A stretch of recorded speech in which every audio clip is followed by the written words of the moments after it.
সংস্কারের যেসব সুপারিশে বিএনপির আংশিক একমত বা ভিন্নমত ছিল সেগুলোর বিষয়ে ঐক্যমত্যে আসার লক্ষ্যে দলটির সঙ্গে আলোচনা করেছে জাতীয় ঐক্যমত্য কমিশন। 3 দিন আলোচনা হলেও সংবিধান ও নির্বাচন ব্যবস্থা সংস্কার কমিশনের মৌলিক পরিবর্তনের বেশ কিছু সুপারিশের বিষয়ে বিএনপির সঙ্গে কমিশনের ঐক্যমত্য হয়নি। মঙ্গলবার সন্ধ্যায় জাতীয় সংসদের এলডি হলে বিএনপির সঙ্গে ঐক্যমত্য কমিশনের আলোচনা শেষ হয়। আলোচনা শেষে বিএনপির স্থায়ী কমিটির সদস্য সালাউদ্দিন আহমেদ সাংবাদিকদের বলেছেন, 5টি সংস্কার কমিশনের প্রায় 694টি প্রস্তাবের মধ্যে বেশিরভাগের সঙ্গে বিএনপি একমত হয়েছে। সংস্কার প্রশ্নে ঐক্যমত্য গঠনের লক্ষ্যে সংবিধান, নির্বাচন ব্যবস্থা, বিচার বিভাগ, দুর্নীতি দমন কমিশন ও জনপ্রশাসন সংস্কার কমিশনের গুরুত্বপূর্ণ সুপারিশগুলো নিয়ে রাজনৈতিক দলগুলোর সঙ্গে আলোচনা করছে জাতীয় ঐক্যমত্য কমিশন। এর অংশ হিসেবে বিএনপির সঙ্গে 3 দিন আলোচনা হয়েছে। সংসদীয় আসনের সীমানা নির্ধারণে আলাদা একটি কমিশন করার প্রস্তাবে বিএনপি একমত হয়নি। এক ব্যক্তি একাধিক আসনের প্রার্থী হওয়ার বিধান বাতিল করতে বলেছিল কমিশন, এর সঙ্গেও একমত হয়নি বিএনপি। বান্ডেল থাকলে প্রতি সেনমানিতে টাকা বাঁচবে। বিকাশ সেনমানি বান্ডেল কিনে জিতুন প্রতি লেনদেনে।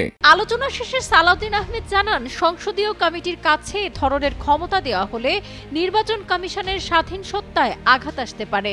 নির্বাচন কমিশনের মেয়াদকালে সুপ্রিম জুডিশিয়াল কাউন্সিলে এবং মেয়াদ পরবর্তী সময়ে তাদের বিরুদ্ধে প্রচলিত আইনে ব্যবস্থা নেওয়া যায়।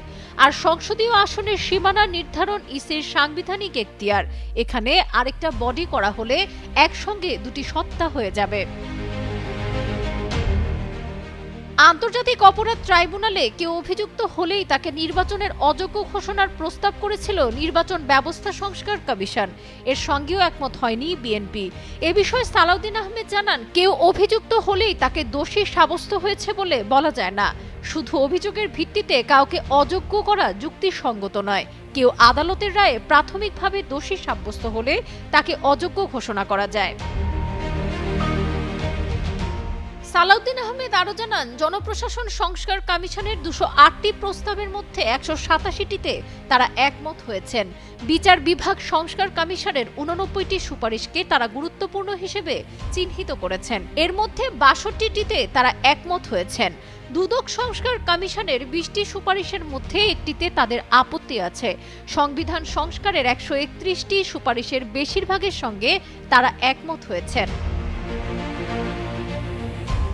বিএনপি অবশ্য রাষ্ট্রপতির ক্ষমতা বাড়ানোর জন্য একটি আইন করার প্রস্তাব দিয়েছে, তবে সে আইনে রাষ্ট্রপতিকে কি কি ক্ষমতা দেওয়া হবে তা তারা স্পষ্ট করেনি। দলটি বলছে, এ বিষয়ে পরবর্তী সংসদে আলোচনা করে তা ঠিক করা হবে।